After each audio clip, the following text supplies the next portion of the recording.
never learn. It's the power hour, the 11th hour. Tune in to your history, you know it ain't no mystery. Power hour, the 11th hour. You gon' learn your true history, 11th hour. Power hour. Shalom, welcome to the Power Hour Plus edition. I am Captain Joshua. I am Officer Nehemiah. And I am Soldier Eric. Man, I didn't hear you at all. Is your stuff plugged in and everything? I'm Soldier Eric. No. Hey, what happened with his mic, man? You checked it in the back? Is it plugged in all the way?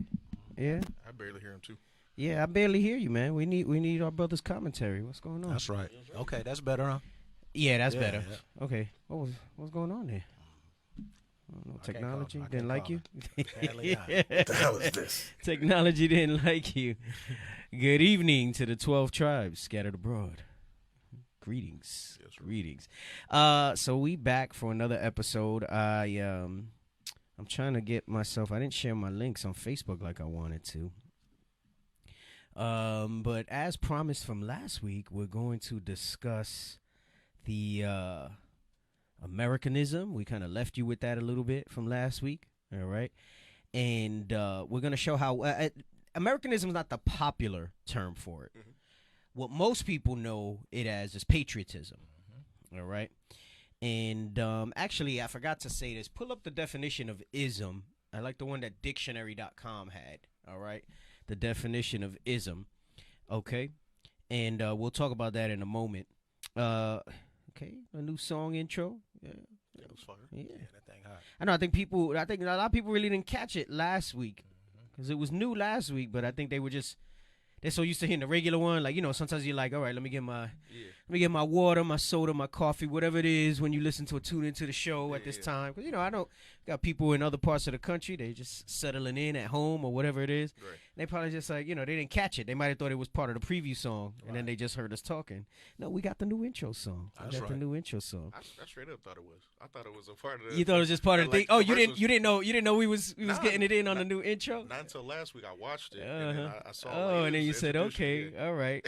Yeah, so we got the new intro song. Shout out to my brothers out in the Miami camp. All right, they've been working on a lot of Northern Kingdom music. It's real flames. Mm-hmm. They covering like every genre. All right, reggaeton, salsa. That's right. I don't know if they got a bachata. I think they even got a bachata maybe. Really? Right? They already? Okay. Bro, they all in it, bro. They all in it. Okay. Oh, they all in it. Oh, and they were like, yeah, I don't know if you want. They were like, you know, we were playing around with like a Power Hour song. You know, so I said, yeah, let me see what y'all come up with, man. And, bro, they got in the studio like 2 days in a row, banged it out, bro. Oh, they weren't playing no games. They banged it out. No they put respect on it. They banged it out. So all praise to the Most High. I appreciate you, brothers, and hooking up the track for the show. Hey, let's not forget the call-in number, 516-531-9797. 516-531-9797. We do love to interact with y'all. All right. Questions, comments about the show topic, feel free to call in. Also, do not forget, let's support the Booster Club, okay? Got a lot of international things going on. Just because the traveling is not like what it was in past years since this whole so-called pandemic came into play. Mm-hmm. We are still supporting radio shows and things like that overseas, traveling when we can. Brothers wedding out to Puerto Rico. Some of us catching flights tonight. Yep. You know, to hit that Puerto Rico mission. All praises. Next year, Lord's will, we'll start. You know, we have like little seeds in Dominican Republic as well. We're gonna start making sure that we hit that. If it's not monthly, every other month. It all depends on funds. So we got to manage the trips a certain way, keep a certain head count to get out there. But it's all made possible by your alms to support that mission. All right. So IUIC.fundraising at IsraelUnite.org. You see that up on your screen. IUIC.fundraising at IsraelUnite.org. Support the Booster Club. And not just the Northern Kingdom travels. We got. I'm telling you, like, we help a lot of these countries keep their shows on the air and all that stuff like that, so that the word can go out. All right. You'll see all the follows on social media there. All right, Instagram at IUIC Phoenix, Facebook at the Lost 144K, Twitter. Do we tweet enough?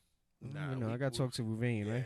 tweets is down. Yeah, tweets is down. All right, at IUIC Phoenix. Often, yep. Do we tweet pretty often? Yeah. I don't know. I kind of feel like Twitter's like a white person thing, Yeah, the Twitter right? Like numbers that's is where they lowest. go when they want to like vent. You Yeah, know what I'm definitely, saying? yeah. Like I always see like politicians and I know Trump was big on there. Yeah. I mean, I'm not saying we shouldn't use it. No. He said- I'm not saying we shouldn't use it. I never rocked with Twitter. And I think I signed up for an Instagram like when it first came out like years ago. I remember still being in New York. And I never used it. I think people are like, yeah, you got an Instagram. I'm like, I got an Instagram. I know I got one for my business, right, when I was doing the self-defense. And I said, I don't got a personal Instagram. And then someone sent me, I got like a picture of my dog. My dog's like 12 years old, so I must have, and it was like a puppy in the picture, so I must have done it when I first got him. A minute ago, yeah. And that's it. That's like the only post that I have is of the freaking dog. I don't know. I don't get down like that, man. For me, Facebook's like a media stream to like get information. Like I like some of the stuff, and then of course the stupid videos. They sell me stuff with their algorithms. Hey, and I've been meaning to do whether it a class or a show topic on social media. I gotta see. I've been saying it for a while, but man, I got my little running list of like ideas come in my head of topics and things I want to do, and then stuff comes up, different things come out. Now I gotta write that down so I can bug you like every week. Yeah. Social I've been media? wanting to do some stuff on social media. I've been wanting to talk about. They got that documentary that came out on Netflix, and I was reading about it, and they talk about how like social media like maps you and brain maps you and all that stuff like that. I wanted to, but I don't know. I gotta see. I gotta get on there. Oh, so Davis said the Twitter is active. Okay, all right. Oh, it is. Okay. I guess I don't know because I ain't on there. Yeah. I should subscribe and like to our own Twitter, right? I'll tell everybody else to get on there. I'm gonna have to go give us some support on Twitter. 2 to 300 posts a week. Well, how many posts on Twitter? 2 to 300 Really? per week. Wow. On Twitter, Give or like take, us, yeah. like Phoenix, or just IUIC? Phoenix. What? Phoenix? Yeah, anywhere. I'll say anywhere. I mean, I between got Twitter 150 like for and Israel United 300. in Christ, like the main one. Yeah. Yeah, anywhere between I'll say 150 and 300 posts a week. Dang, y'all getting it in, bro. Wow. Y'all say, hey, I'm gonna shut up then. Y'all Okay. doing your thing. I didn't even All know. right. The last reports I looked at was low, but that's I good, bro. don't know. Okay. All right. We're getting it in on Twitter. That's what's up. I didn't know all that. Oh, I praises. didn't know all that. Hey, before I jump into the topic, I gotta do this Facebook sharing to the other pages. So can y'all handle that while I do this? I'm gonna throw it to you. He said he gonna throw it to me. Nah, I'm just glad to be back from being just jacked the hell up, man. I was sick. But, You would jack the hell up. yep, I was sick, man. But I'm back with my brothers. I came back to MOV, so I'm glad, man. I'm just That's back right. in the house. You know what I mean? All praises. Yeah, I'm like a visitor here. You know what I mean? Eric's like the regular on the show, so I had to get in where I fit in. He has become the regular. All praises to the Most High. For real, man, for real. Man, I still got to watch that topic that you taught with Cuba and School of the Americas, man. Okay. All right. That thing was fire. Man. But, Go ahead. I'm still doing this. Do your oh, thing. see, he tossed it to me to just go ahead and talk it. No, well, I mean, Eric could talk too. I just, Oh, no, Eric got me talking to myself. I'm over here talking to myself. I said all praises. Come on, man. See, I'm like Zara. I'm about to just sit here and just. Nah, Zarad did a great Oh, he's job, talking? bro, on Saturday, man. He did a really Oh, I good didn't wa- job I on the didn't watch his, Saturday show. Wow.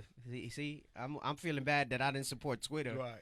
He I didn't, didn't he, wa- didn't, he didn't even watch. He didn't even watch the damn show. I was jacked up. I'm gonna go back. Hey, for my officer, I'm gonna go back.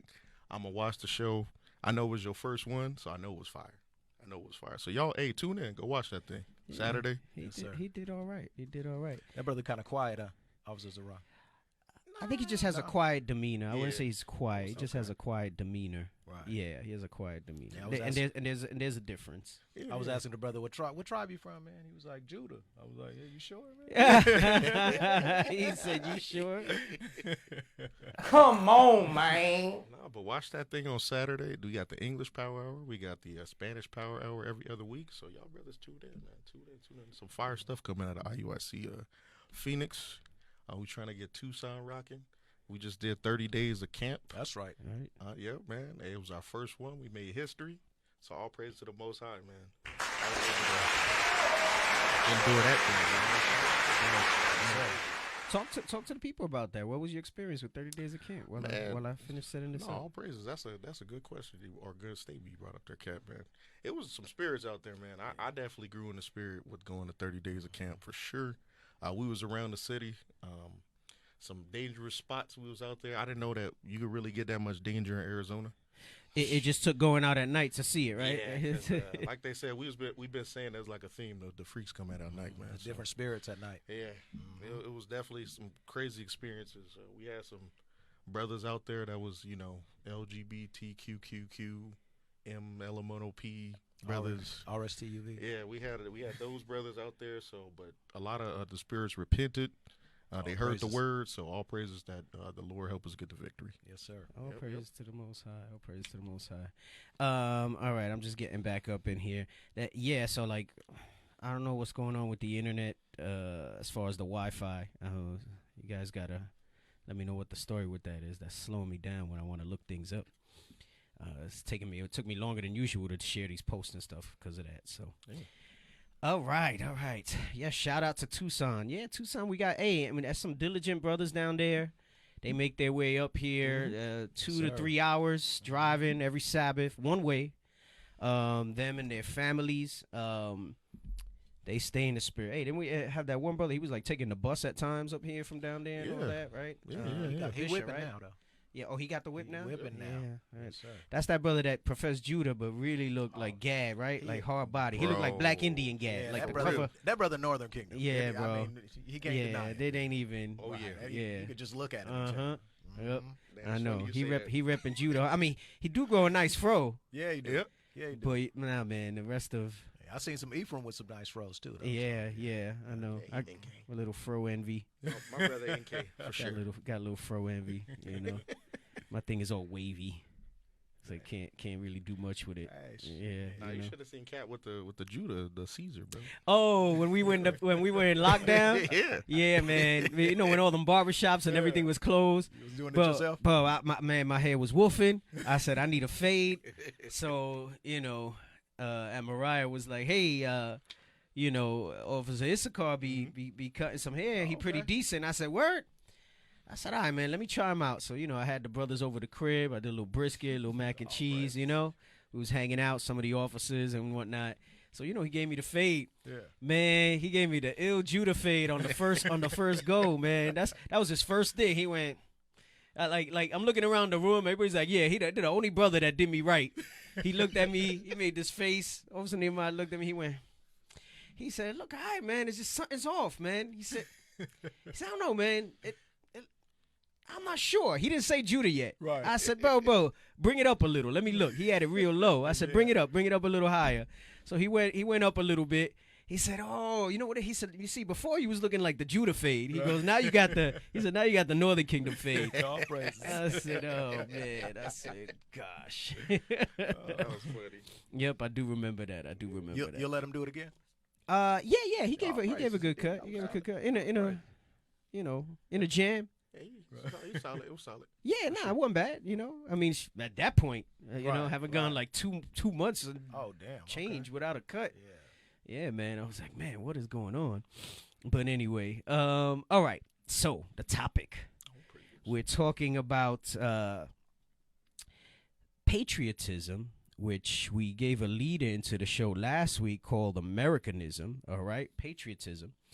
And they're interchangeable, all right? Americanism's more specific. That's where the difference is. Patriotism could be for any country, right? Americanism is America's form of patriotism, which is quite different. We're going to show that on the show today. It's quite different than what that is. And we're going to see that it drives like a cult-like mindset. This is why... you kind of saw the rise of that. I don't even want to say the rise. You saw the rise of the awareness of that when Trump came into office. And now he's gone, and you still have that whole ilk of people behind that where they'll say the most irrational things and do the most type of rational thing that you traditionally, you wouldn't see in politicians. We would be like, man, what the hell? Right. They've been saying some wild stuff, you know. What I mean, we always knew they were full of crap, but once upon a time, you looked at the politics, they were at least polished about it, right? Right. Now it's like some whole other stuff, you know. And then with social media and everything else, they kind of out there. So, I want to break that down, but let's just look at the definition of ism first, all right? And what makes anything an ism, all right? Just like ish means to be like something. So ism, when they say it's an ism, it means it's a distinctive doctrine, theory, system, or practice, all right? Distinctive means it has specific characteristics. So when I say Americanism is the American form of patriotism, which could be applicable to any country to be patriotic with, it's a distinctive doctrine. It differs. It's very similar to patriotism, but it differs. And the heavy thing is that the fact that it ends in an ism, I mean, you wouldn't think of politics and the way you feel about your country as a doctrine. Right. You wouldn't think that, right? It seems and it sounds like a religion, so to speak, right? And most people wouldn't see it that way. You know, they put theory, they put system, right? So you have systems here, right? Governmental systems, institutionalized racism, systems that make things like, you know, they say, and I think we touched on it with the Americanism, and when we go back and read it, they'll say, you know, that says American as apple pie. Well, racism is as American as apple pie as well, you know? So it's interesting when you see that. And then it also says practice, right? So it's also put in practice, meaning that it's so okay. Yeah, you can click on it if you did it already. Yeah, click on practice. Let me see what it says. Habitual or customary performance, or how it operates, All right. So Americanism or any ism deals with doctrine. It's a doctrine. All right, that it's going into. Let's jump to actually let me get that in gosh, hold on a second. I want to look it up because I'm going to misquote it. Let me just look it up. Y'all could say something. That's your cue to not just sit there and cough. Gosh. Come on, Can man. I get some talkative co-host? My goodness. What is going on here? You're supposed to be jumping in on the show with the brothers at some point too. What's going on? Yeah. I'm definitely Come gonna be on, jumping man. in, It's jumping not like you don't talk. No. Are you gun shy because you on the show? No, you know, I'm just like, you know, I'm a visitor right now, so I'm trying to No, get you're in where not I a fit visitor. in. No. That visitor stuff is out the door. You need to jump up and step up while I look stuff No, up. Man. definitely. I want to look something up. Go ahead, speak. Definitely. No, I Yeah, I think Is your wife watching? I'm sure she is. She all I'm like, sure she baby, say something. Say something. Say Go ahead, something. soldier. Go ahead. Show how it's done. Oh, damn. Show the officer how it's done. I think America got to be like the most like patriotic place, because you like we went over last week how the American flag, how it's everywhere, and you said other countries aren't like that. You really don't see that like unless it's like the embassy or something. But these these Edomites super patriotic. Oh yeah, for sure. No doubt about it. Y'all could keep talking. I'm looking at stuff. Come on now. Bruh. Damn, we got these. Producer, you want to jump in and save them? Oh, wow. Oh, no, my that's Watched Daniel. the show Don't. last week. I mean, like Soldier Eric just said, you got this all these so-called quote-unquote patriots in America. America's the only place you see a truck that's sit 30 feet off the ground with 5 American flags on it, and you know you. In some areas, you know, you worried when that truck ride through, depending on what kind of spirit you're rolling in. Right. And that put fear in our people. But we got to bring our people back to, you know, to the gods they are, and understand that this place is going to come down, come crashing down. Yes, sir. This is not our rest, and our people love it here, man. That's it. Damn, all that dead air. Damn. See, man, I'm just gonna. Oh my gosh. Hey, see, now I'm gonna have to redeem myself. We gotta get into the topic. I gotta say something, cause he put it out there now. Dang. Oh, you guys are terrible, man. Man. Lord forbid I get sick, man. You're gonna carry 2-hour show Like this. We can't. Read That the was our scriptures. show. Let me get Ephesians 4:14. I got All you, right. Kip. So why is this important? Because sometimes it's subtle and you don't realize that you hear certain things about the American way of life and you think that you're above it or out of it, even if you're not a repenting Israelite, right? Because it definitely can happen to you as a repenting Israelite. I brought that out where I showed how there's sometimes schisms between northern and southern kingdom that's really based on things that were planted in each other's heads, right? Based on that sort of thing. Right. And not something that's based on factuality, right?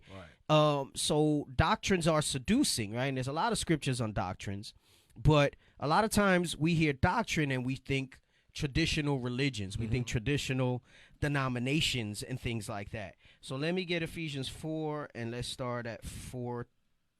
Yes, sir. This is the book of Ephesians, chapter 4 and verse 14. That we henceforth be no more children, tossed to and fro. Actually, start at 13. Go ahead. Verse 13. Till we all come in the unity of the faith and of the knowledge of the Son of God, unto a perfect man, unto the measure of the stature of the fullness of Christ. Right. So, a lot of people like to drop Christ, I'm following Christ. I'm talking about in Israel. We know how Christianity runs with that, with those terms, and they say those type of things. But a lot of people, and they don't understand how heavy and the depths of Christ's teachings really are. Right. The world at large largely believes it's this love thing. It's this, people love to say, I'm following after Christ. But the hard things, people don't really follow after Christ when those hard things come. Right. Christ said some hard things for us to deal with while he was here. Christ said, I don't come to make peace, I come with a sword. Right. Christ said, I come to make enemies of them of your own household. I come to show you divisions, and it's going to be people closest to you. Right? Christ said that those that don't serve me, right, let them be put to death. Right. The Bible tells you he was an austere man. Right. But everybody just wants to focus on the love aspect. Yeah, they got the wrong Christ. Right. No, they got the wrong Christ. Right. They got the Christ that's planted in their minds. But that's mixed up in this ism of Americanism, of patriotism. All right, as well. The depths of understanding Christ goes deeper than that.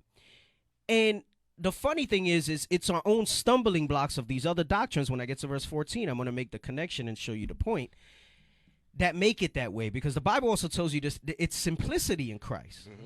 What makes it difficult and the depths, and makes it hard for you to see the depths, is all the murkiness, right? So it's like you look in like murky water, right? Let's say it's like polluted water. There's a lot of soot or sediment in the water, right?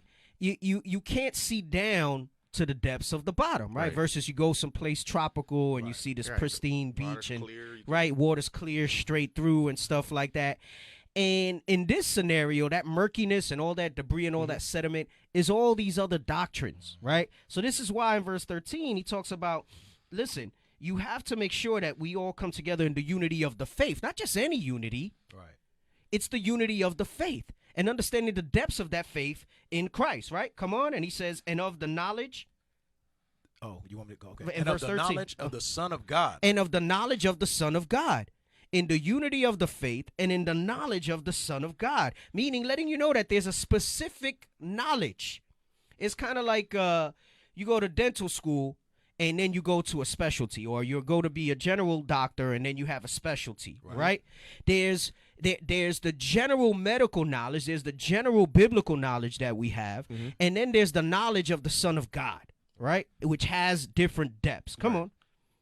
Unto a perfect man. And that knowledge, but the unity of the faith and the knowledge of the Son of God is going to make you a perfect man. Come on, or woman. Come on. Unto the measure of the stature of the fullness of Christ. Right, and stature's dealing with height. Stature's dealing with grandeur.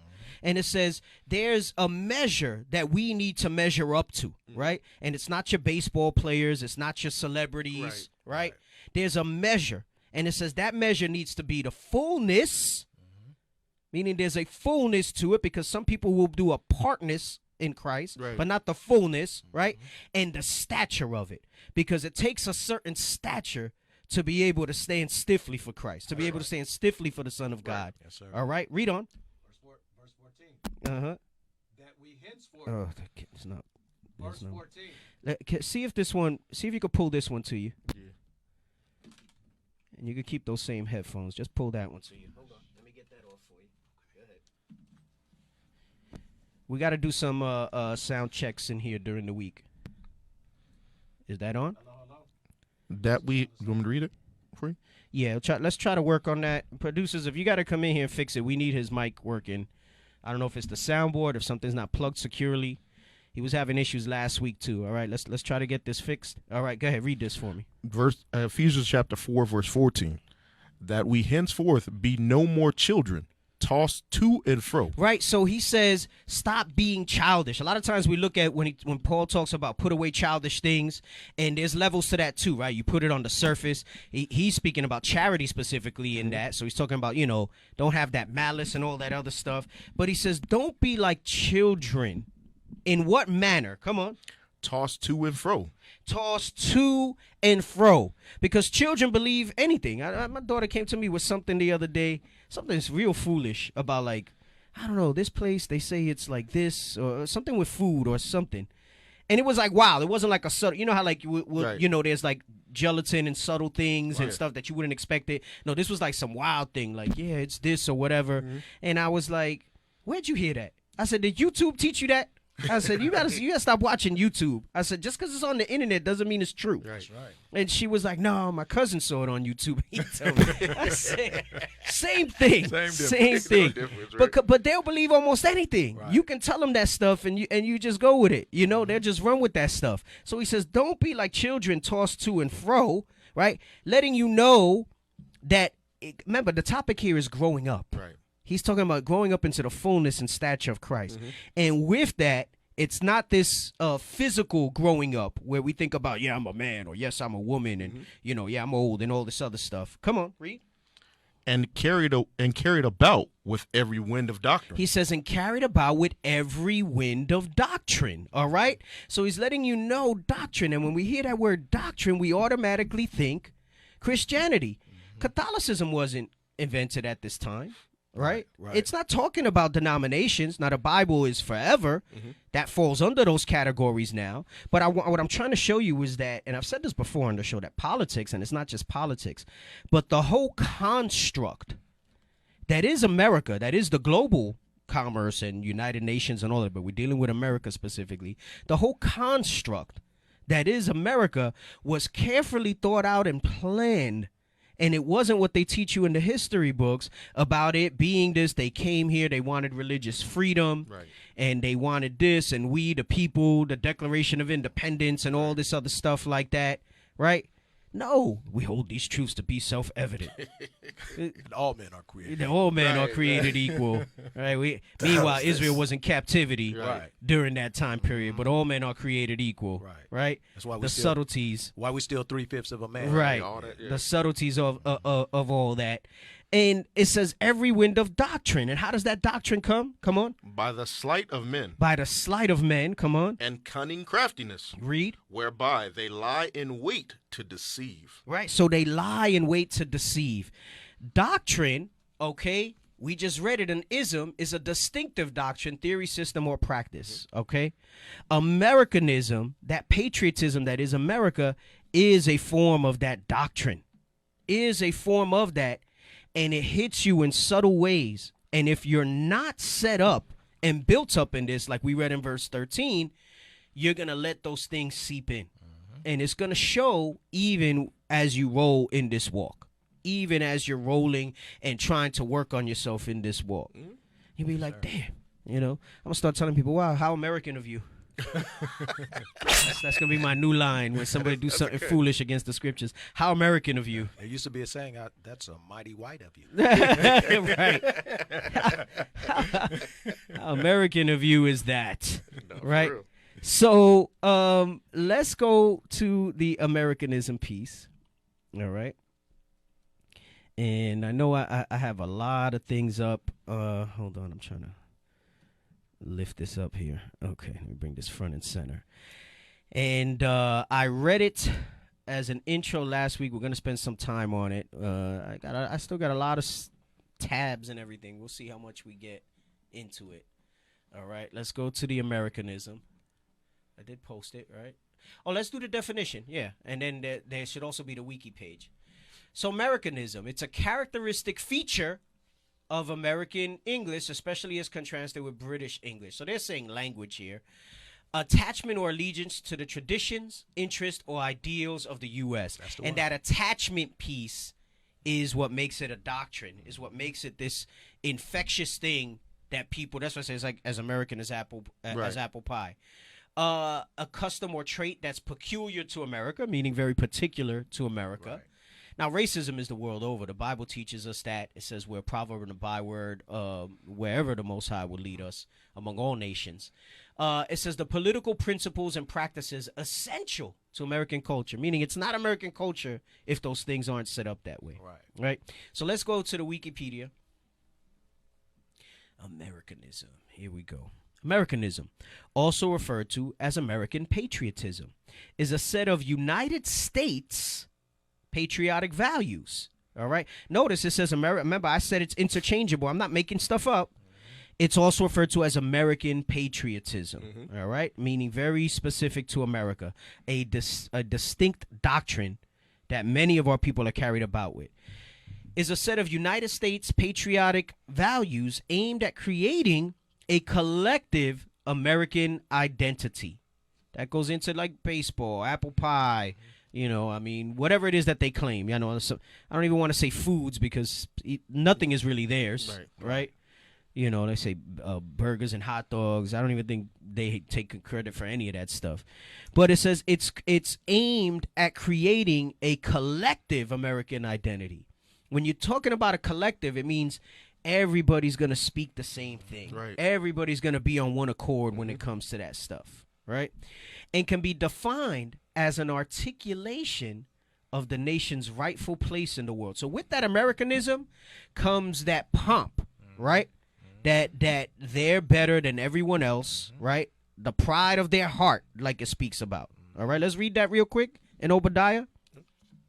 Because America was established by, set up by, run by, and still till this day, okay, governed by, just because they sprinkle in some of our people that looked all right, okay, that kind of look like us, we know who's really calling the shots, right, and who's still running the show. That's right? Trick baby stuff. Right.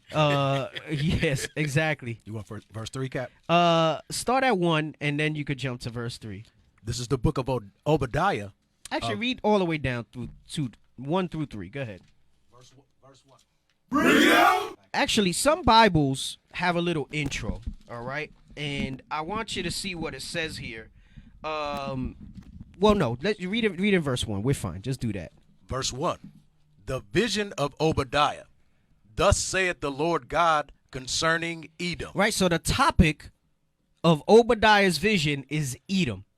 Edom is the so-called white man in the earth today. All right, you read that in Genesis, the 25th chapter. Okay, he was red and hairy. Okay, it's talking about the so-called white man. All right, today, and it says this is the vision concerning Edom. Come on, we have heard a rumor from the Lord, and an ambassador is sent among the heathen.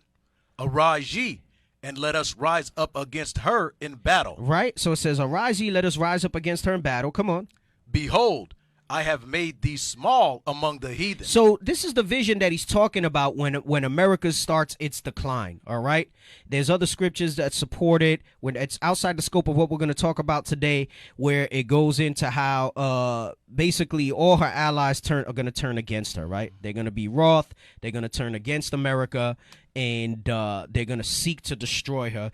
And a lot of it has to do with this Americanism, all right? They're going to get fed up and look for that opportunity to turn against her. And it's all of the Lord. He's going to put in their spirit to do so. Come on. Thou art greatly despised. Greatly despised. And they're not just greatly despised now, when this happens, there's they despise Americans all through the world. You go to certain countries and they're like, oh yeah, that American attitude, that American pomp. They respect out of fear because they know that America is the top power. But the issue that's had is with how America operates and acts. And they hate America. Deep down, they hate America. The only reason they deal with America is because they know that America basically holds all the cards. Right. Come on. Verse 3. The pride of thine heart hath deceived Letting thee. you know that it's a prideful thing. And I'm going to show you, this is also going to solidify some of this prophecy as to where the chief Edomites are today here in America, and that it starts with America, because this patriotism, it's excessive in America. It's not the same as other countries. It's overdone. This whole thing, I think I had spoke about the American flag being everywhere and all of that. Right. That's unusual. You don't go to other countries, and if it's not a police station, a diplomatic place, something of that nature, they're not putting flags up all over there, unless it's like a national day to do that. Right. Here it's like all over the place. They build the houses now with a flagpole. I remember I was in my backyard one time. I'm looking up. I said, what the hell I got a flagpole in my house? Right. What the hell is this? Right? And my house was a new build, so they built it with the flagpole already Right. It's part of the positioned to be in there. Hey, Cap, if you notice, some stuff you buy too now, you can't buy it without that American flag being branded on it. Yeah, they got that thing all over the place, And man, I'm at the gym, all the freaking Edomites with the damn tattoos, the American flag or the eagle with the American flag, right? Then they take the American flag and they'll do the blue line and then a green line and then we want to honor the troops and everything else. Right. It's cult-like behavior. No, it is. It's cult-like behavior. It's an ideology, all right? It's a doctrine that many of our people fall for. Some of us were deeply ingrained in it. Right. No, for Even sure. if you were not pro-America, you were very pro-American in how we operated. Yep. Right. Go ahead. So it says the pride of the heart. Come on. The pride of thine heart hath deceived thee. Read. Thou that dwellest in the cleft of the rock, whose habitation is high, that saith in his heart, who shall bring me down to the ground? So I wanted that part as I read this Americanism again, and it says it can be defined as an articulation of the nation's rightful place in the world, meaning they sit up high and who's going to bring them down to the ground. That's where that thing is driven by. It reminds me, I just popped into my head now. I don't know if any of y'all seen Conan, right, with Arnold Schwarzenegger. And I think it was Conan. Arnold who, Captain? Arnold Schwarzenegger. I believe it was I think it's Conan. Is Conan the Destroyer the first one? The Barbarian is the first one. And then Not the one where he went with the basketball player.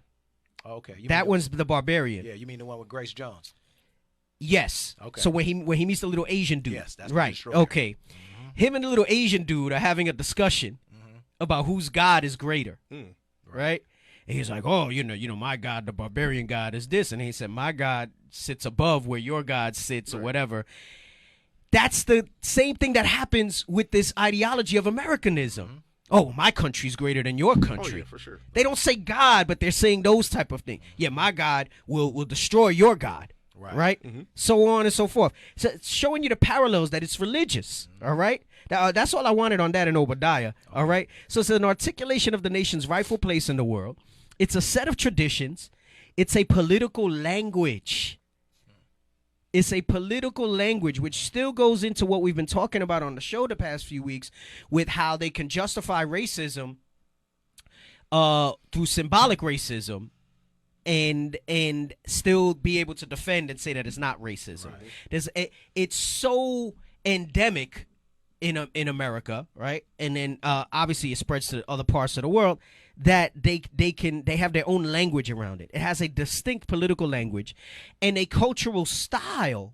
So meaning even your everyday cultural doings, it's imbued with political meaning.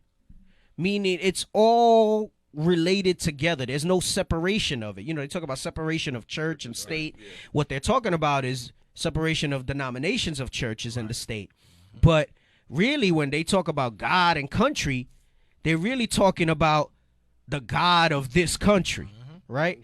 It's kind of like that show American Gods, right? They canceled that thing. That thing was good as hell. And, you know, they talk about the globalism is a new God. Technology is a new God. And I forgot what her name was for the one for entertainment. She was the one that was like in the TV and stuff like that. And those are like the new gods, right? And they call them American gods because it's the gods of what America is, that people don't see it as that type of thing. Right. And in that show, they parallel it with more traditional gods, right? To show you that distinction, right? Because you were never taught a god of globalism, right? He's called Mr. World. Right. Wow.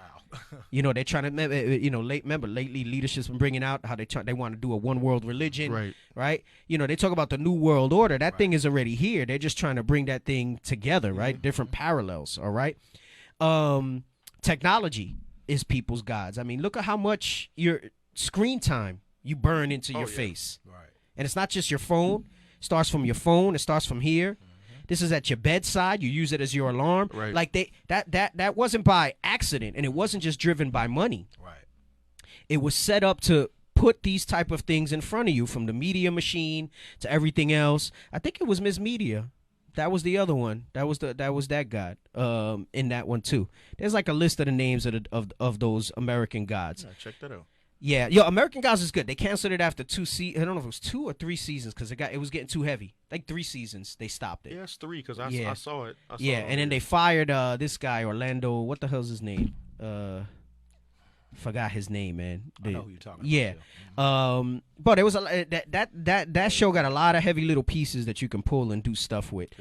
It was on Stars. What's that now? Mr. Orlando Jones and Orlando Jones. Mr. Nancy. Yeah, he was like a traditional African guy, but he was spitting truth about America, right? So this same topic, you could see shades of that in that show, in that series, all right? Technical Boy. Yeah, Technical Boy, right? And then I know Mr. World was globalism, and what was the media one? The medium was what was her name? I can't remember her name. I'll find it. Nah, I'm gonna look it up. I'm gonna go to IMDb because it tells you the cast and the characters they play. All right, and I'm gonna look it up. American Gods. I'm mad that they canceled that thing. And let me see. Yeah, they had a whole bunch of different gods in there. Gosh, she was only in it in the first season. What did they have? Gillian Anderson. And she was Miss Media. So you had Mr. World. You had Technical Boy. Where the hell is she? I want to say it was Media. I forgot what it was called. Yeah, her name is New Goddess, New Media. New Goddess, New Media. Okay. You have it up there? Does it show it up there? They got someone else to play her, and they downplayed her role after that, but it was pretty good. So yeah, when you look into it, it talks about all of that. So that show goes into this whole American ideology piece, all right, to show you that it's a religion, it's a doctrine, all right. It's driven by the same type of things that drive people to any type of religion. It's just different, right? And the Bible of America is the Constitution, right? The Declaration of Independence and all those things. Pledge of Allegiance. Right. The history is their wars that they've been in and all the stuff that they've done and how, they feel like, and they'll say God was on their side, but it was basically their setup and how they articulated this. So it says, according to the American Legion, a U.S. veterans organization, Americanism is an ideology or belief in devotion, loyalty, or allegiance to the United States of America or to its flag. Or to its flag. So you know how people, they worship the crucifix, right? That's their version of the crucifix, is the flag. Its traditions, its customs, its culture, its symbols, all that symbolism that it stands for, its institutions or form of government. In the words of Theodore Roosevelt, Americanism is a question of spirit, conviction, and purpose, not of creed or birthplace. Right? So this is all religious, okay? Americanism has two different meanings. It can refer to the defining characteristics of the United States, and it can also signify loyalty to the United States and a defense of American political ideals. These ideals include, but are not limited to, self-government, equal standing in court. We know that's a lie. Freedom of speech, and a belief in progress. Right. Progress for whom? Right? So the history of Americanism. In an essay devoted to Americanism, Agnes Repplier emphasized that of all the countries in the world, we and we only have any need to create artificially the patriotism which is the birthright of other nations. Letting you know that Edom's full of crap. So they're telling you, like, other nations, they have things that they can, rest their hat on and say, hey, this is what we're famous for. This is what we're known for. America's most famous for slavery. Right? And I mean, the whole world was complicit in that. But historically, in more recent times, they're most famous for that. So she says it's artificially created, meaning people wouldn't be patriotic about this place. It wouldn't rest right in people's spirit. But it does, because they create this artificial patriotism. Since the racial and ethnic demographic alterations of the American population caused by the 1965 Hart-Celler Act, we're going to read about that in a moment, Americanism has been rooted less in shared culture experiences and more in shared political ideas. So let's read about the Hart-Celler Act real quick, all right? So it says Americanism, ever since this act, has been rooted less in shared culture experience and more in shared political ideas. So click on that, the Hart-Celler Act, all right? Let's read about that briefly.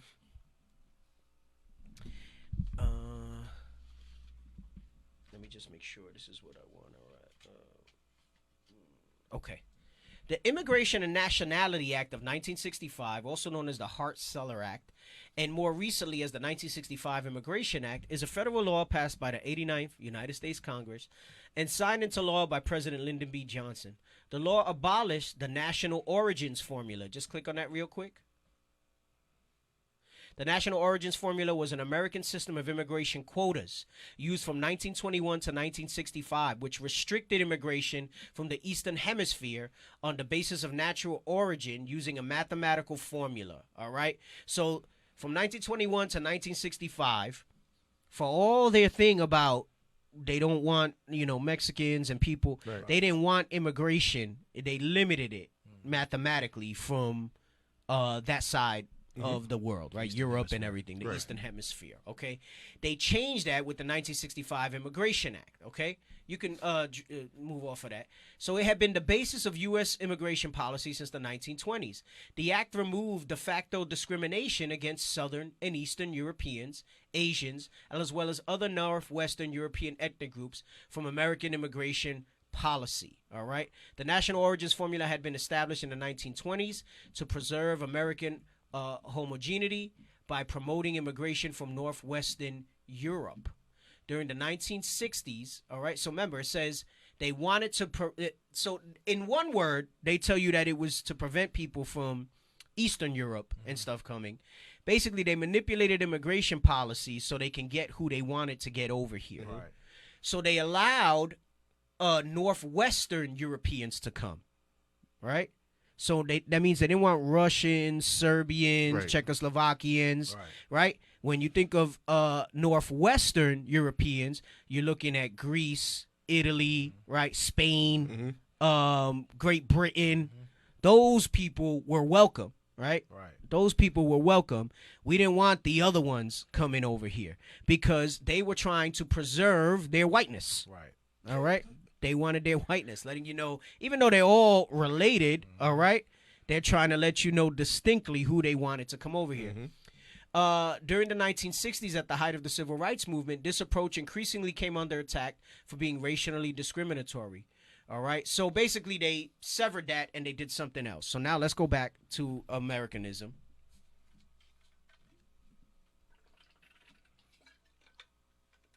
All right, and it says, so basically, since the racial and ethnic demographic alterations of the American population changed with that Hart-Celler Act. Americanism has been rooted less in shared cultural experiences because that homogeneity that they had, that homogeneousness of the same type of people with the same mindset, started to change a little bit, right? Because you had people from different cultures and different cultural experiences coming in. So they made a shift in their Americanism towards political, right? So this is where they started to really emphasize even more the great melting pot, come here and just participate in all nations being one, all right? The concept of Americanism has been around since the first European settlers moved to North America, inspired by a vision of a shining city on a hill. And if you read that, if you click on City on a Hill, it goes into, they try to say in Matthew 5, where it talks about that, they took that to mean for them to be that light to the world. Wow. And that's heavy because what does Lucifer mean, right? It talks about son of the morning, right? The light bearer, right? So they took all that to mean themselves, right? So they had a doctrine when they first got here, and it was inspired by a vision of a shining city on a hill that cannot be hid. This goes back to what we read in the beginning about Americanism, their rightful place in the world. It's like what we read in Obadiah 1 and 3, where it talks about the pride of their heart, who will bring me down, all right? It goes into the manifest destiny, which we've discussed on this show and we've broken down, right? And they even had a deity for that, right? Into the West and what they were bringing with all of that, all right? So it was all driven by this. John Adams wrote that the new settlements in America were the opening of a grand scene and design in providence. They would call it providence, meaning they feel God is on their side.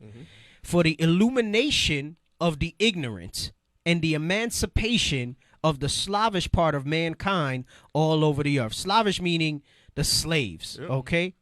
So he says, basically, we're going to bring light to these natives, to these slaves. Right. And the light is going to be like us. We are so they really took what. Let's read that in Matthew 5. All right. See, Christ was really talking about us as Israel, right? And showing forth us the keeping of the commandments. Okay. Matthew 5 starts up around what, 12, 13? Yeah, 14. 13 and 14. Well, what were you saying, Soldier? I was going to say with that manifest destiny picture, it literally is them dragging all of their customs and all of their beliefs onto the Gad's land. Right. You can pull up the picture while we go over the scripture if you want to show that point. All right, you can pull it up. I know we didn't have it ready, but you can pull it up. Read this real quick. You want 13 and 14 or just 14? You can restart at 13. This is the book of Matthew, chapter 5 and verse 13. Ye are the salt of the earth. But if the salt have lost its savor, wherewith shall it be salted? So they really thought that this was talking about themselves, right? We know that the laws is what's going to preserve the earth, right? Yes, sir. It's for our sakes that God made it. And by us keeping the commandments, he's going to give us back what was rightfully ours from the creation, all right? But so they actually take this city on a hill vision, all right? This doctrine, this providence, and they try to apply this to themselves in the scripture. Read on. It is thenceforth good for nothing, but to be cast out, and to be trodden under foot of men. Verse 14. Ye are the light of the world. A city that is set on a hill cannot be hid. Right, so that's what we just read, the city on a hill doctrine. They believe that they are the light of the world. That's why you see John Adams with the quote that we just read. Was that it on that verse? That's it. Right? So it says John Adams wrote that the new settlements in America were the opening of a grand scene and design in providence for the illumination of the ignorant. They were just coming from Europe. So who is he speaking about? He's talking about us. That's right. And their illumination was that light of Satan, that light of Lucifer that they wanted to bring. And when he clicked on it, it actually said salt and light. Right. So they're using all of it. Right. Go ahead. Click on it again. All right. What was it? Go up. City on a hill. Yep. It says a city upon a hill. All right. No, you got it. Just no. Yeah. Don't. I'm sorry. I don't mean click on it. I mean hover over it. That's gonna be the best way to do it.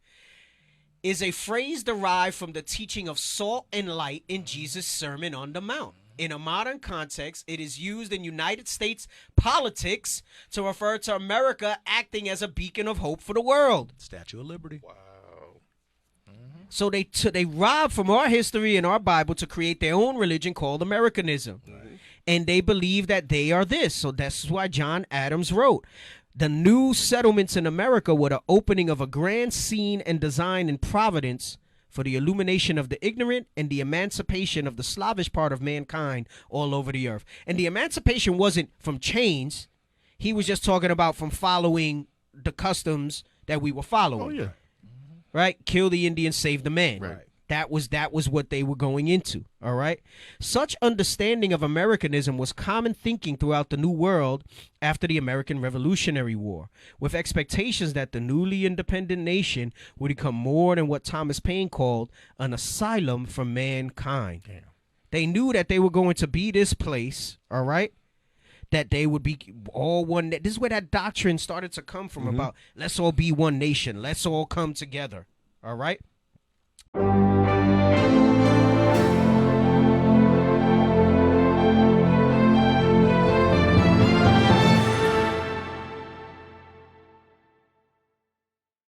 What club was that at? That was admit that a lot of people don't even realize they. I've called her. She hasn't responded. I've called her more than a few times. But the Zulu Nation, I'm like, what the hell is this? I know nobody know what I'm talking about. You'll leave me on the island by myself. I don't know what the hell Bishop's talking about. That's what y'all do. Then after class, yeah, I knew what you were talking about. I just don't want to be caught out there. The hell is this? Get on my damn nerves. So read that again, 31. Let me get Esther 13:4. All right. Let's read this real quick. This is why we're such a problem as Israel's waking up. All right. Because it's more than just you would say, well, no, the right to practice religion and all this other stuff. So long as it's a religion that falls under the banner of Americanism, they're all right. Being an Israelite, Esther in the Apocrypha, the rest of Esther. Sorry, the rest of Esther. I got you. 13:4-5. All right. Those religions are accepted here because they'll fall under American ideals.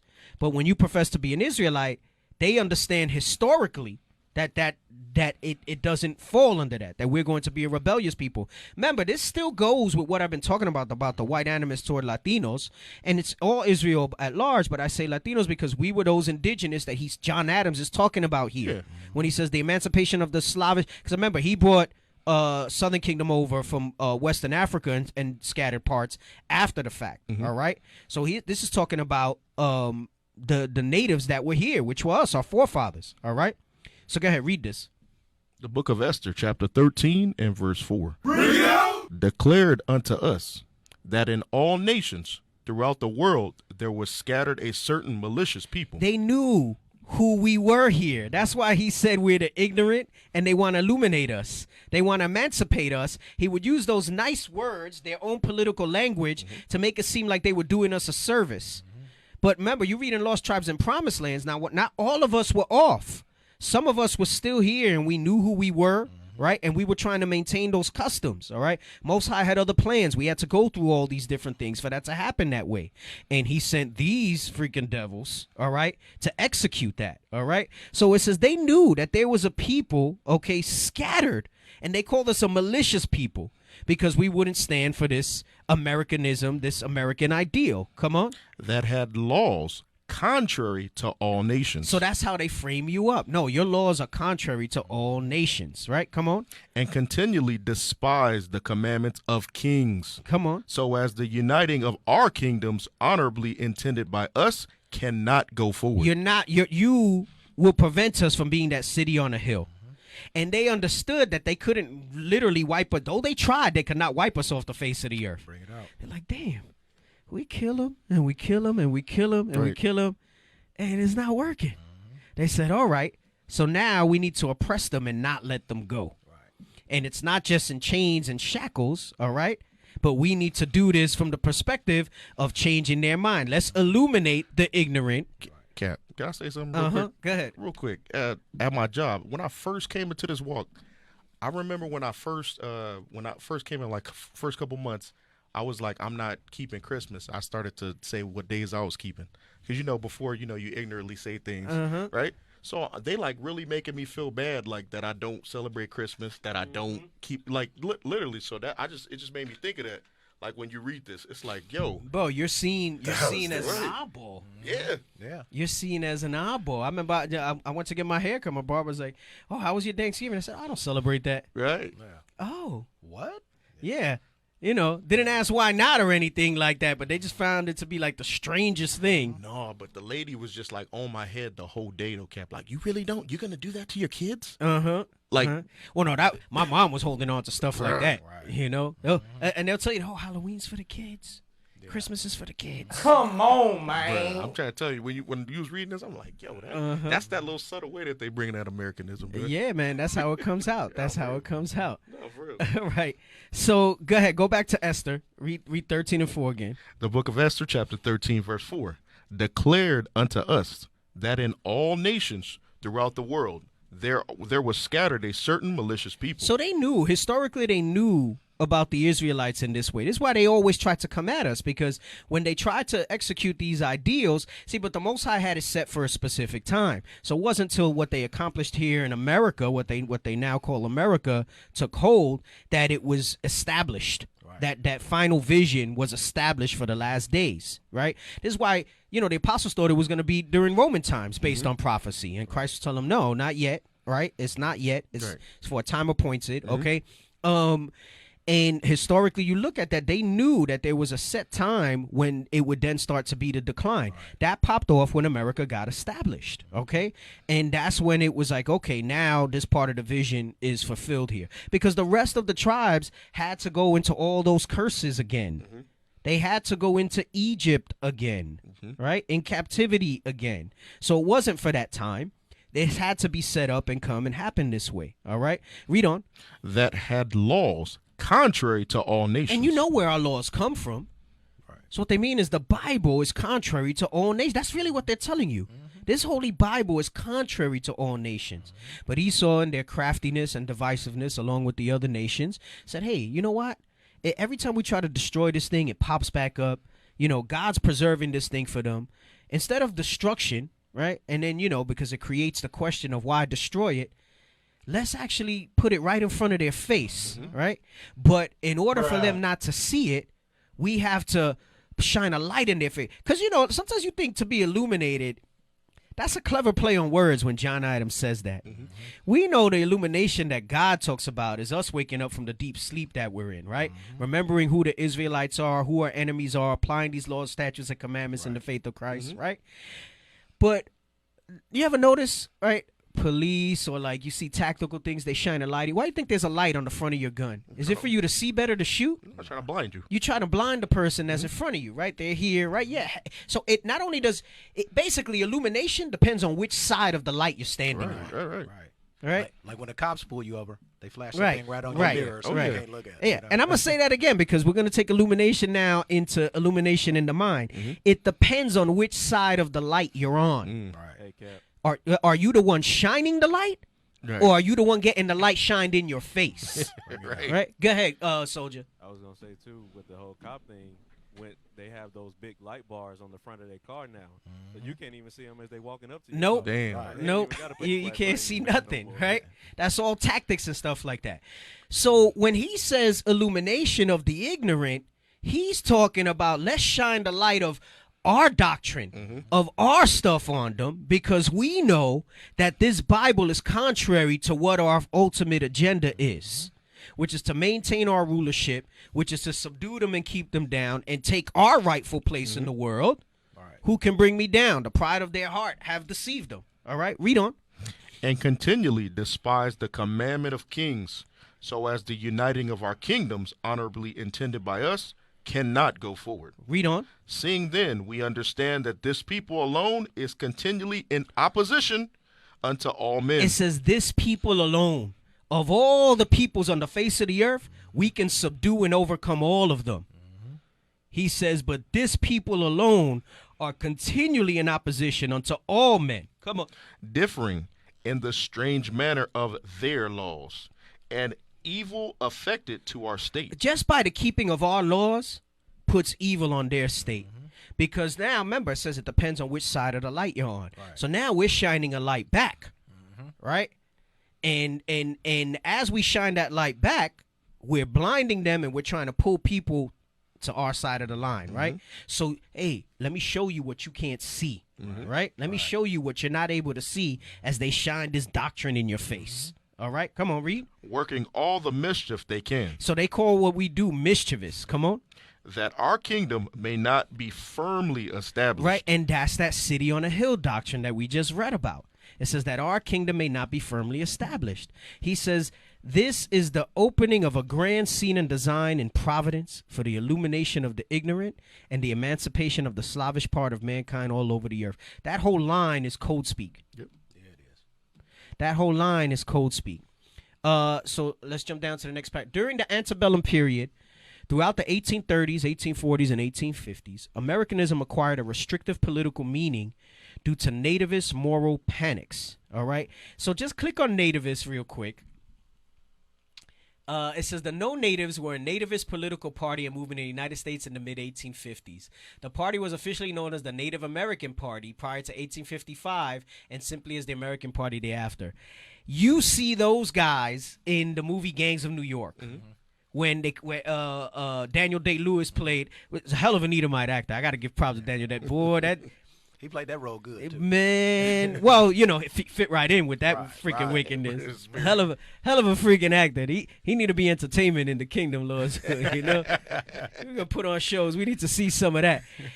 His group, if you've seen that movie, they were the natives when they got sat down ready for the thing. Yeah, the hobnobbers, the whatever, the dead rabbits, the natives. Right. Right? Because they were the people who they say we are the direct descendants of the people who landed here, not the ones that came after. Right? So they had this whole thing going on. It says after increased Irish and German immigration, and you see that in the movie. They hated the Irish. They don't mention the German too much, but they were down on the Irish, right? It led to the growth of American Catholicism because they were largely Protestant when they came here. All right. And then so, the Irish came with Catholicism. It says the years from the end of the Civil War to the end of World War II brought new meaning to the term Americanism to millions of immigrants coming from Europe and Asia.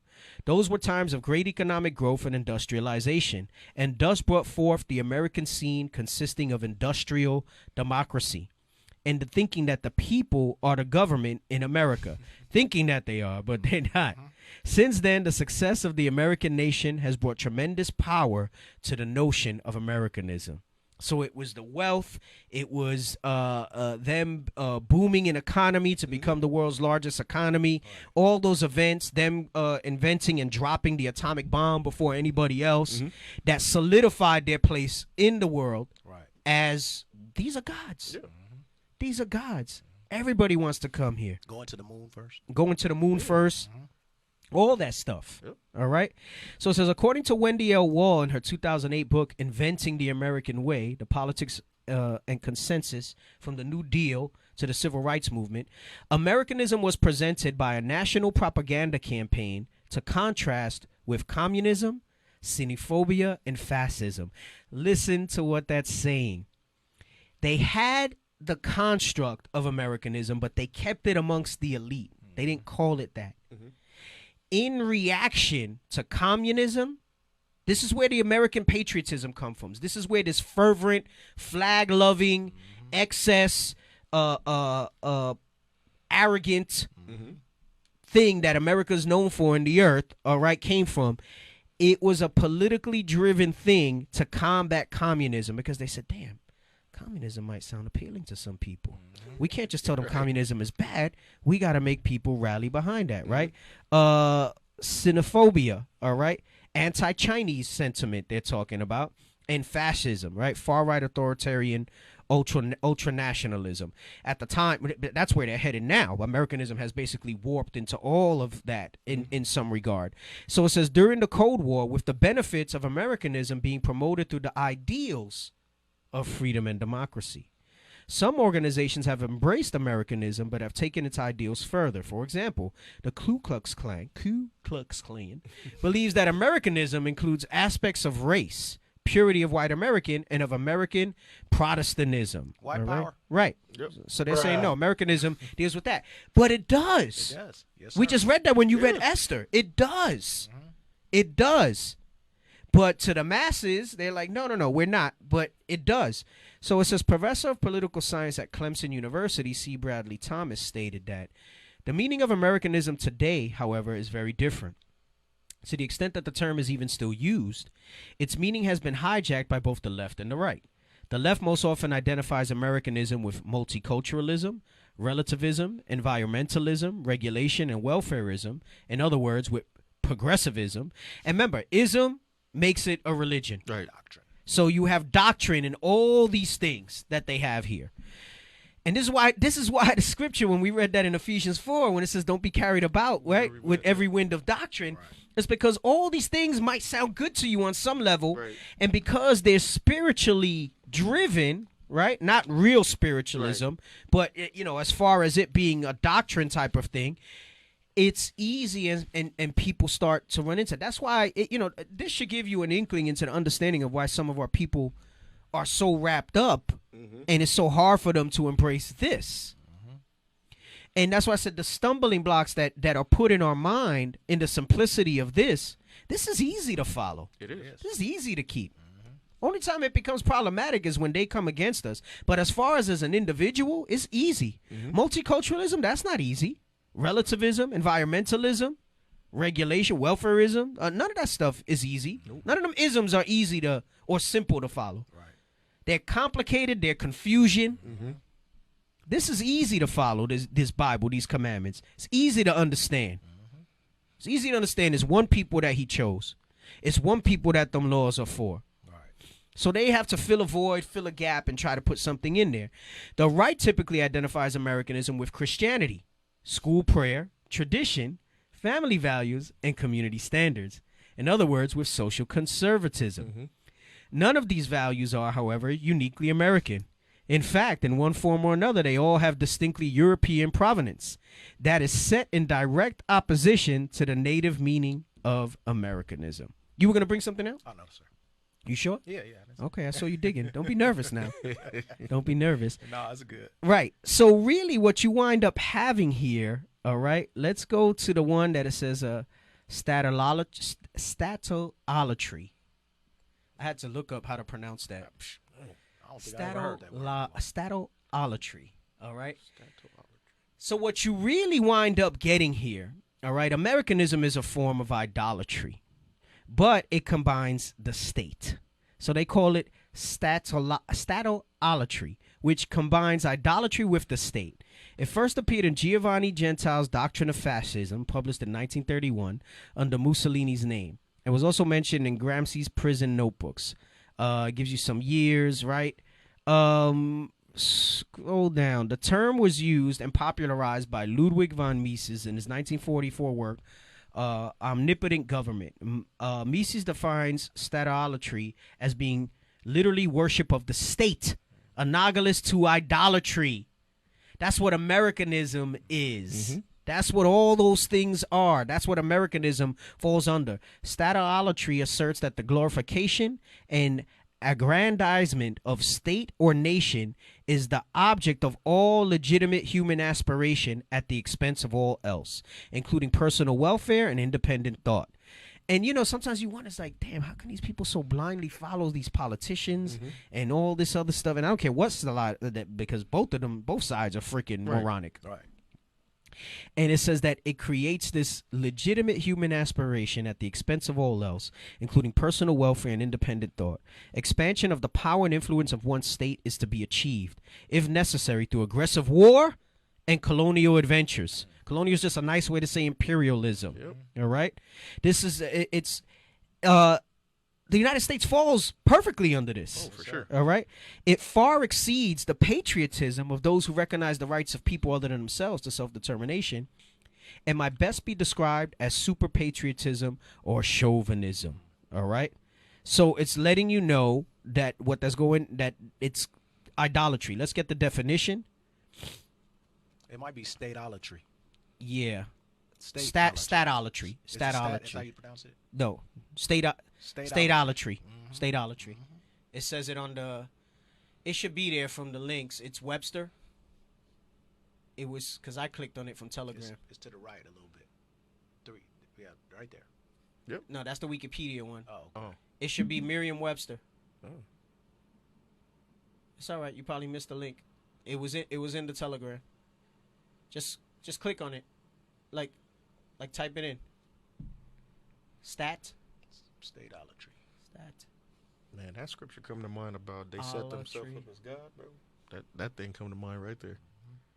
Really? No. Statutory. No. You have an I in there. Yeah, extra O. No, maybe. I don't know. Stadolatry. Wait, you had it. It was there. It was right at the top. Go back. Merriam-Webster. Right there. No, go back. Just hit the back button. Hit back. No, hit back. No, that's statutory. Go back. I said go back. Hit the back button. That's all you got to do. Go up. The first link. There you go. There you go. The hell is this? Yes, and the pronunciation is states, S-T-A. You have the long, I forgot what the hell it's called over the A.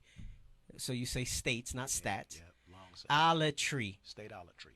Stadolatry. Definition of stadolatry: worship of the state, advocacy of a high, centralized, and all-powerful national government. America. For sure. America. Stadolatry. All right, we learned a new word today. So here's the funny thing about stadolatry, right? All this grandeur of the United States, and let me see which one I want to go to first. And it's not even the most free country. It's not even the most economically free country. Let's get the country rankings. Nah, that's just all smoke. All right. So that The is. country, left, with the one with the bell. That's it. Let's start with that one first. So, here is the 2021 Index of Economic Freedom. So let's see how great America really is. As far as economic freedom, number 1 is Singapore. Scroll down. You can scroll down. Number 1 is Singapore, all right? And they don't just measure economic. They measure property rights, judicial effectiveness, government integrity. Mm-hmm. They measure tax burden, government spending, fiscal health. They measure business freedom, labor freedom, monetary freedom, open markets. Singapore's number 1. New Zealand's number 2. Australia's number 3. Switzerland's number 4. Ireland's number 5. Where's the United States? Keep scrolling. Nowhere to be found. Keep scrolling. I think they're 17. No, they're not even 17. They're 20. They're not even in the top 15. They're not even in the top 5. Ain't nothing free here but the vaccine. That's the only thing free. Only thing free here is the vaccine. So there's this grandeur, and it's not even true. Right. There's this fervor for this patriotism, this Americanism, this American patriotism, and it's not even true. There's 19 other countries before you get to where America's ranked at how great they supposedly are. All right? Go to the Quora one, where it says, is America more patriotic than other countries? This is a little funny. It is. You'll see, it is a little funny. So someone asked this question. You got 2 answers here. It says, is the U.S. actually more patriotic? I submit that we are more obsessed with displays of patriotism than patriotism itself. We indoctrinate our children with an oath of allegiance every day. They're in school. We've even clearly slipped a bit of religious indoctrination into it. The words have become meaningless from long repetition. So that this whole thing that they make the kids stand up every day to say the Pledge of Allegiance. There it is. It's not. It's a meaningless. It's a vain repetition that's done every day. All the years that they're in school. They still do it. it. Right. Oh yeah. I have to make arrangements every year and let the teacher know that my daughter won't be in the flag ceremony, they call it. Same. Because she doesn't believe in it. You know, sometimes they'll do stuff, they'll throw extra in there when I can't police it, but the 1 a.m. I do. And, but she knows, like, no hand over your heart, none of that stuff. And then they're slick. They take them all outside, so there's nowhere for them to sit. So I can't even, have us, don't stand up and stuff like that. They do it like that. Wow. But you told her, I said, listen, I'm going to let you know right now. She's not going to recite it. She's not going to, and we used to try to make her go in later. Now they just let her wait by the classroom while they do the flag ceremony. Wow. So he said the displays of patriotism, America's obsessed with that. It says the U.S. flag code actually prohibits using the flag as an article of clothing. Really? Yes. That's crazy. All those patriots wearing flags and pieces of flags are actually showing considerable disrespect. But in their mind, they're not. Remember, because this whole obsession with the flag, look at what they did to Colin Kaepernick protesting the flag. Right? And he really wasn't protesting the flag, but that's the idolatry that's around that thing. So it helps you understand that phenomenon of where this hate came from. So it says, likewise, the flag code explicitly prohibits printing an image of a flag on napkins, boxes, or any intended for single use and discard. Those napkins that show up around the 4th of July are a prime example of a violation of the code. But they don't apply those laws, right? They're not stopping people from that stuff. There are a number of other things included in the flag code that should be eye-opening. Here's this answer was funny. They go to the next one. Scroll down. James. So he says, if patriotism is akin to insecurity, then yes, it is the most patriotic country in the world, right? You know, they say they're trying to overcompensate for something, right? The U.S. has always been rammed down the throats of Americans as to how great it is to be an American and that their way is the only way to live. The U.S. has by far the largest military in the world. But for what? To fight World War III? Well, yeah. Right. No, we all know what would happen if World War III broke out. All that spending on the military will be for nothing. So having the biggest, because they know World War III means the end. Right. Like even the heathen can understand that. World War III means the end. So having the biggest military is saying that I have the biggest dick in the world. The current president always has to say the great American this and the great American that.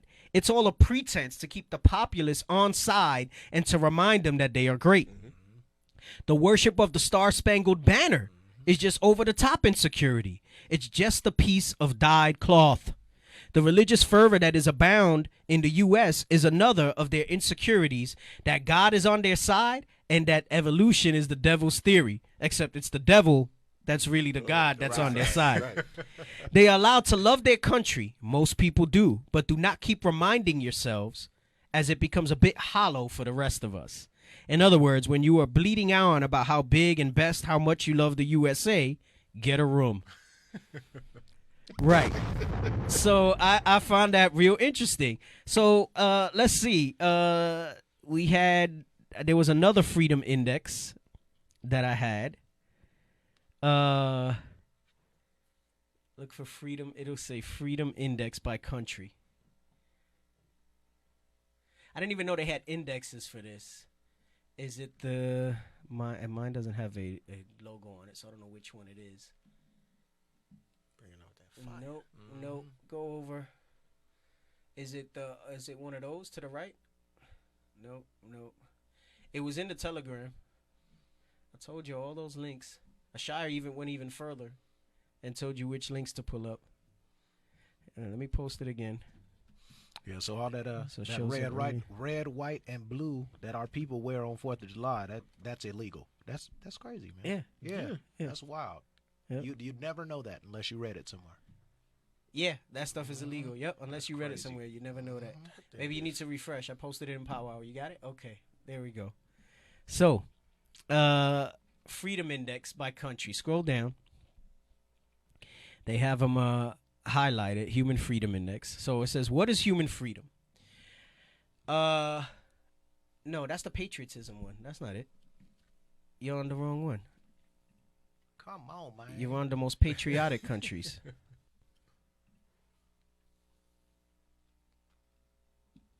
There we go. Good job. There we go. Okay, scroll down. What is human freedom? Human freedom is an inherently valuable social concept that recognizes the dignity of individuals. Individuals should be able to do things that will be prevented by other forces or that will result in punishment.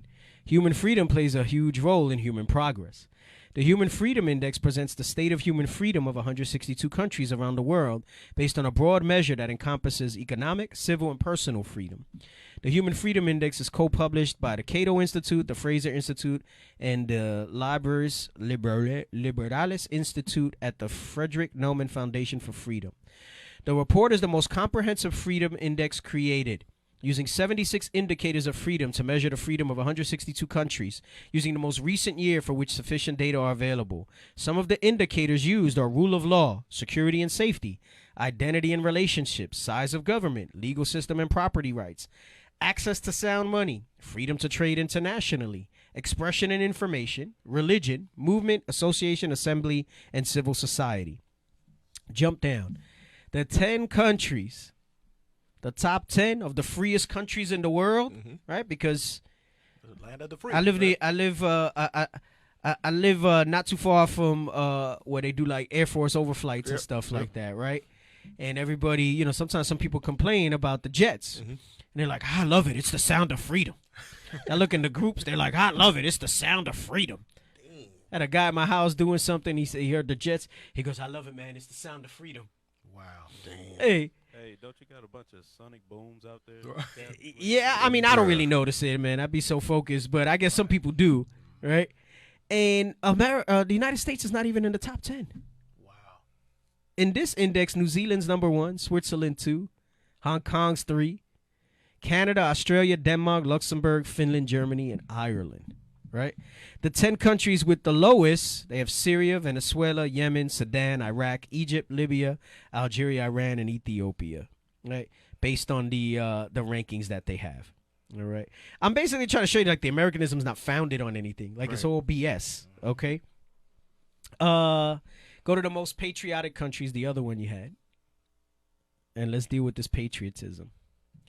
Just to show you, all right, how the United States far outstrips other countries. Their patriotism's over the top. Because I said that thing with America and the flags and stuff like that, it's not like that in other countries. Right. It's not like that.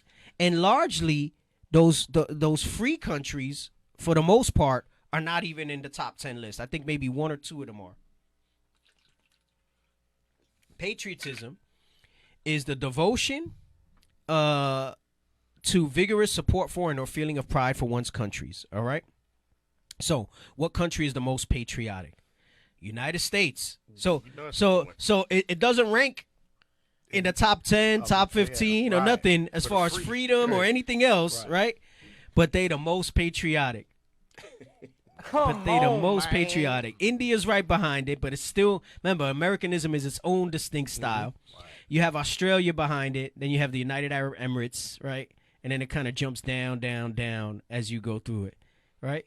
So the 10 most patriotic countries, United States tops that list, but they don't top any list in anything else, right? So let's read a little about patriotism in the United States. Let's get that other link with the little wavy line. Do you have that one? You know, you don't have that one either. Come on, man. You say you gotta hit him with that too, huh? All right, I just posted it again. There we go. All right, yeah, just allow all. Patriotism in the United States, statistics and facts. Per definition, patriotism is the pride and devotion to one's own homeland. However, explaining the concept comprehensively is rather complicated. Patriotism and one's idea of it depends heavily on the country it is displayed in, as well as the country's historic and geopolitical background. Some patriots may put more emphasis on politics, while others focus on the geographic qualities of their mother country. In other countries, patriotism does not play an important role or is even frowned upon. All right? Military and veterans. American patriotism is rooted in conservative values, which include honor, loyalty, and bravery. Americans serving in the military and fighting in a war are regarded highly. Joining the Army is a reasonable choice for Americans to display their patriotism, but also a way to ensure financial stability. Veterans are respected, though in reality, they often struggle to find their place in society after returning from war. Most veterans live in the northern part of the United States, where unemployment rates are higher and conservative voters are predominant. The most patriotic holiday in the world is Independence Day. or the 4th of July. It is probably the most patriotic holiday for Americans. It is a federal holiday in the United States commemorating the signing of the Declaration of Independence on July 4th, 1776, when the United States declared its independence from the Kingdom of Great Britain. Although it is not officially connected to the military, it often includes the displaying of the American flag and respective merchandise, parades and political speeches, but also fireworks and lots of food. Most Americans celebrate Independence Day with a cookout or barbecue. So it's supposed to have so much significance, and you do a cookout or a barbecue. Bruh. If you want to get real archaic, it's celebrated with a burnt offering. Really? Real talk. Right, to the God of America. Yep. Right, and then it talks about patriotism, the right to bear arms when it goes into that stuff. So check out some of these statistics. Share of Americans who consider themselves patriotic, very patriotic, not just patriotic, 85%. Americans who own an American flag, 63.9%. Wow.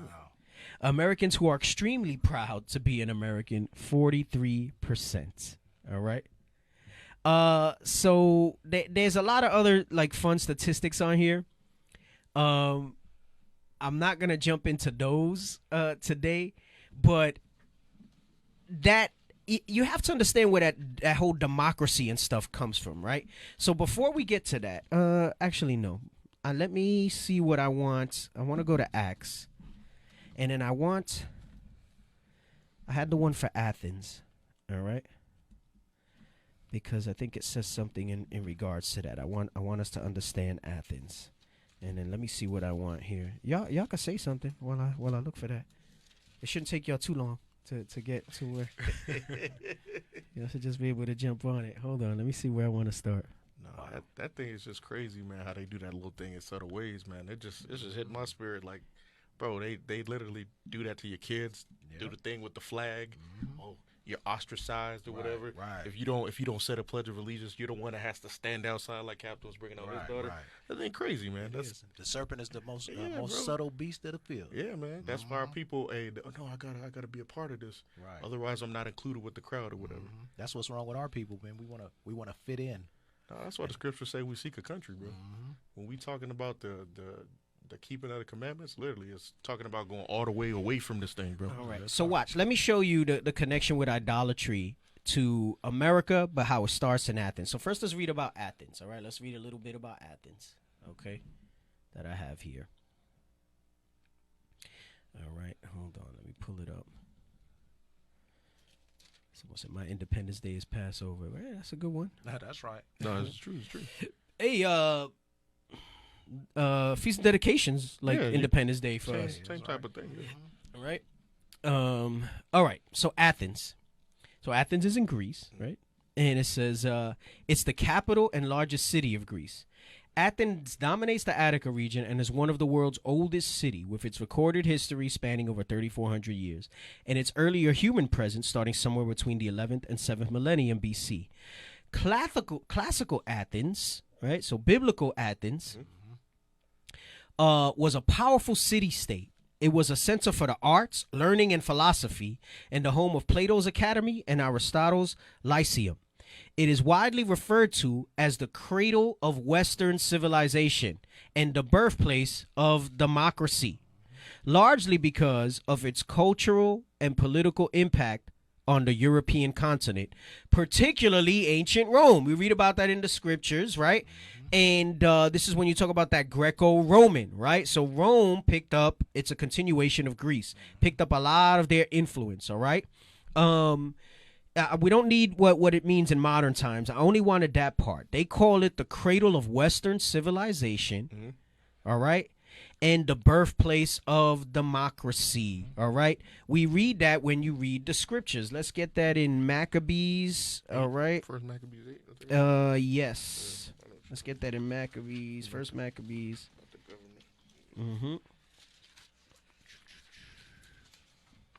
First Maccabees 8, and let me see where I want to start.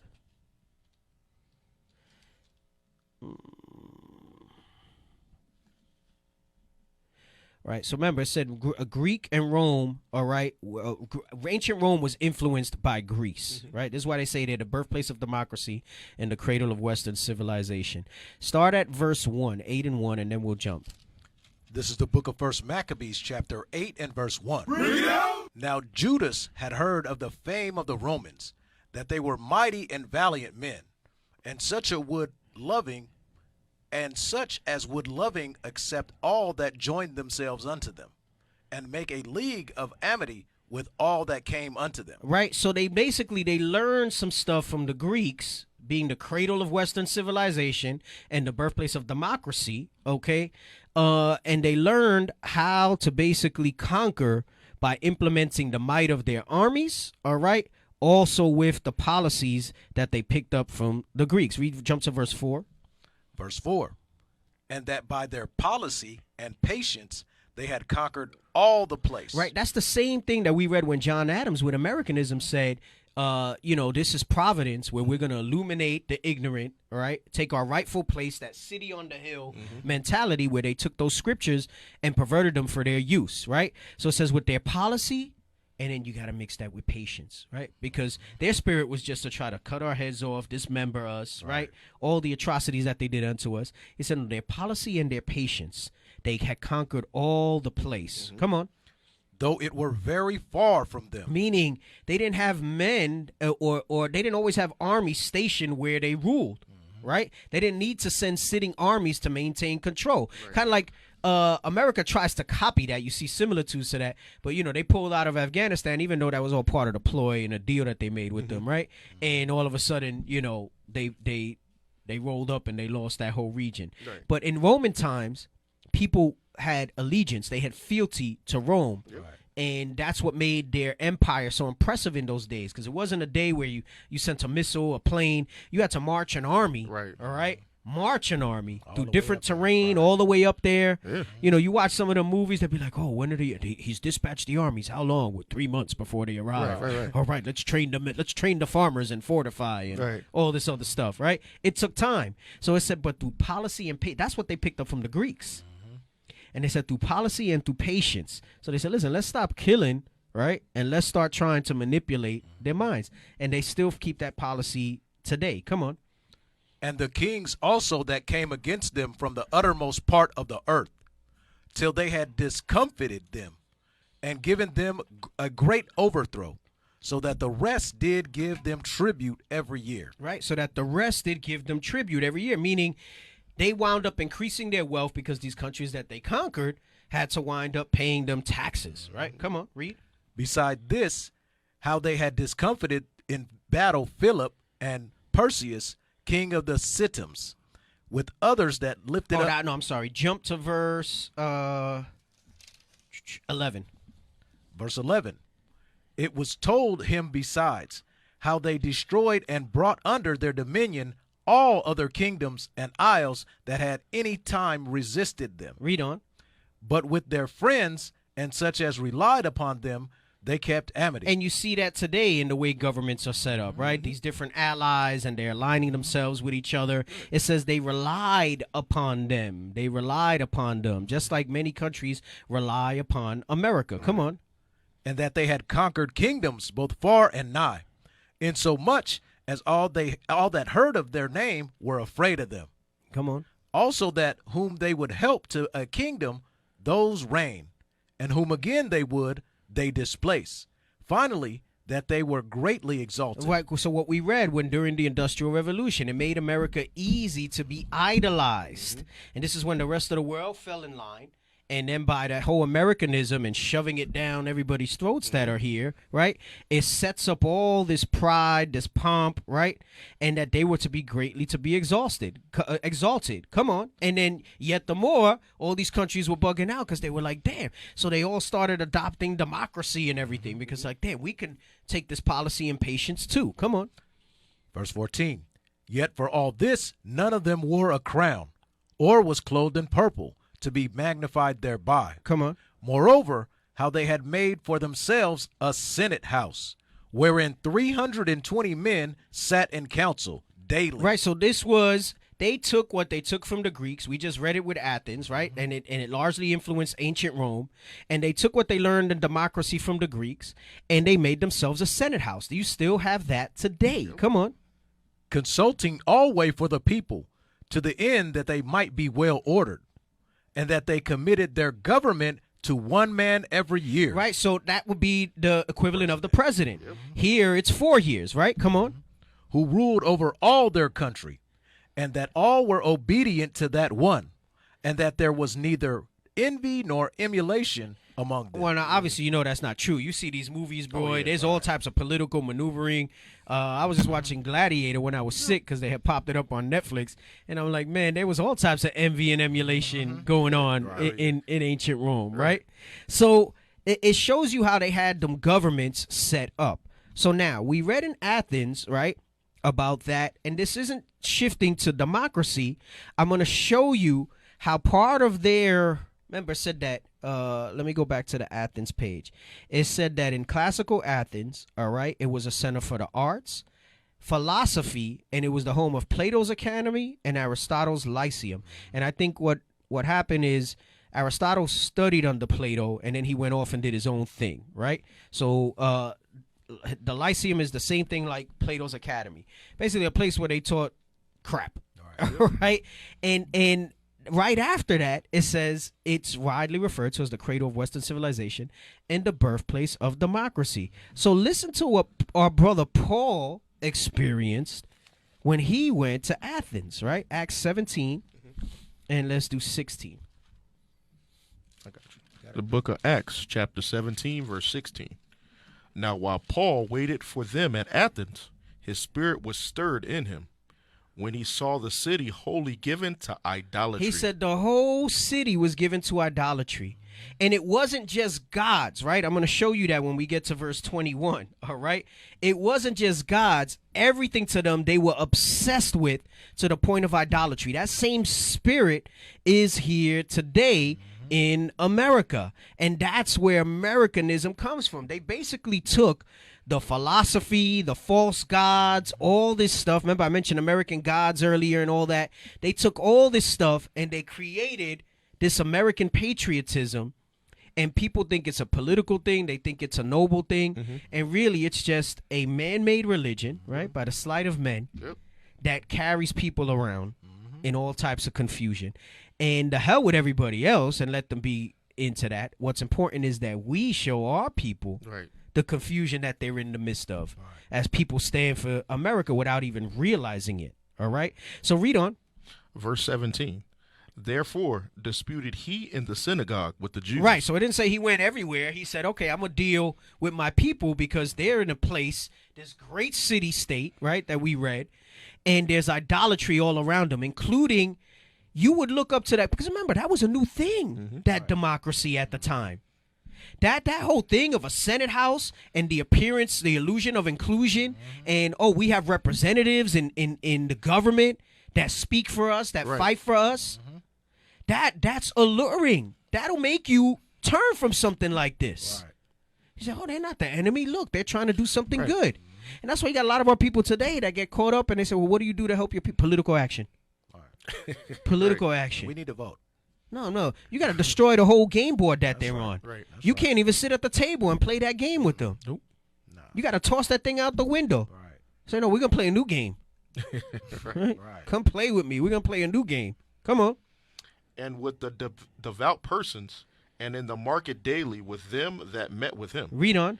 Then certain philosophers. So philosophers, remember, you had the most famous was Plato and Plato's Academy and Aristotle's Lyceum. But everybody else had something. So they were philosophers even among Israel, right? Come on. Of the Epicureans. And of the Stoics. Right, so those were two sects. Okay, come on. Encountered him. And some said, what will this babbler say? Hey, that sounds real familiar with us. He said he went to the marketplaces too. That's like when we go to the corners, right? The highways, the hedges, the byways to teach. Right. And they say we babbling. They on and on about their idolatry that America's planted in them, and they say we babbling. Come on. Others he seemeth to be a setter forth of strange gods. Right, so they said he's a setter. This is what they said about Paul. Come on. because he preached unto them Jesus and the resurrection. See, they couldn't see it. It was a strange thing to them. And he says the whole city was wholly given to idolatry. So you can understand the state that America is in. That patriotism, it's not just our people are in the mix of that, but it starts with all these other nations, all right? And they push that on us. And that's why you'll see our people. They're on that American flag stuff. They're all that God bless America, all this, that, and the other. Come on. And they took him and brought him unto Areopagus, saying, May we know what this new doctrine whereof thou speakest is? Come on. For thou bringest certain strange things to our ears. We would know, therefore, what these things mean. So look at what their motivation was, and this is the same spirit that's here in America with that Americanism. Come on. For all the Athenians and strangers which were there spent their time in nothing else, but either to tell or to hear some new thing. Right, so they spend their time in nothing else, right? So very specifically, they were also into gods and different gods and things like the Greek pantheon and all that stuff like that. But the politics was something that was part of that as well. Right. They liked new things. They liked to spend their time in nothing else but to tell of or hear new things. It's that same spirit that Americanism is built on, and what that's converted to now, what that's evolved into, is they like to spend their time on nothing else but speaking about their patriotism, speaking about honor the veterans for this, don't disrespect the flag, don't disrespect the police, learn English, right? This still goes with the white animus, right? Because remember, the whole premise of that white animus is that they disguise it by saying it's not racism. And that it has to do with something else. That goes back to that race neutrality. I want you to bring the race neutrality thing up again, all right? And because I want to touch on that real quick. And hold on. You didn't have the other one up either from when Issachar said to go up. I don't think I saw the race equity. Racial equity. I want racial equity. I posted that picture, so you can do that one. And hold on. The race neutrality. No, I want the symbolic racism. Yeah, that's heavy, Cap. Everything we read since Maccabees sound just like today. It's just like that. It's just like that. And we're gonna finish up with First Maccabees after I read a little bit about this. Hold on. Yeah, man. America's just that extension of Greece and Rome. That's it. You could tell just by reading that. Damn, I still didn't get to the I Racist article. Man, I haven't been able to get to that. No, I didn't want that one. There was another symbolic racism. It's right here. Let me copy it and repaste it. Yeah, when Issachar told you go from there to from the article above, you apparently skipped over the symbolic racism one. Yeah, that's bringing out a heavy class, Cap. All praise to the Most High. All praise to the Most High. Let me pull that up. So click on that. All right. So symbolic racism. Remember, past couple weeks we've been going into the book White Animus. All right, ignored racism. Let me hold it up to the screen. Ignored racism, white animus toward Latinos. All right, and they were saying that they're not racist because it's not about their racial characteristics. It's about their behaviors. Right. So you have this symbolic racism, and it's also known as modern symbolic racism, modern racism, symbolic prejudice, and racial resentment. Is a coherent belief system that reflects an underlying one-dimensional prejudice towards any ethnicity. All right? These beliefs include the stereotype that black people are morally inferior to white people, that white people are racist. That is true. And that black people violate traditional white American values such as hard work and independence. Wow. However, symbolic racism is more of a general term. And, you know, they say black people here, but we read in the book, these same sentiment is shown towards Latinos, right? The Northern Kingdom. It says, however, symbolic racism is more of a general term than it is one specifically related to prejudice towards black people. These beliefs may cause the subject to discriminate against black people or Latinos and to justify this discrimination. They try to justify the discrimination. That is all part of Americanism. This is why we're going into it. This falls under the tenets of Americanism. Some people do not view symbolic racism as prejudice since it is not linked directly to race, but is indirectly linked through social and political issues. David O. Sears and P.J. Henry characterized symbolic racism as the expression or endorsement of 4 specific themes or belief. Black people no longer face much prejudice or discrimination. They said it about Latinos as well. Wrong.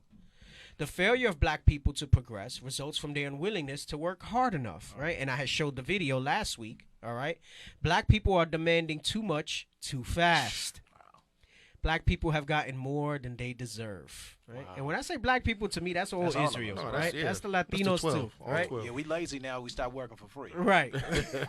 Symbolic, after working hundreds of years for free. Right. Now we Symbolic racism is a form of modern implicit racism. Hover over implicit.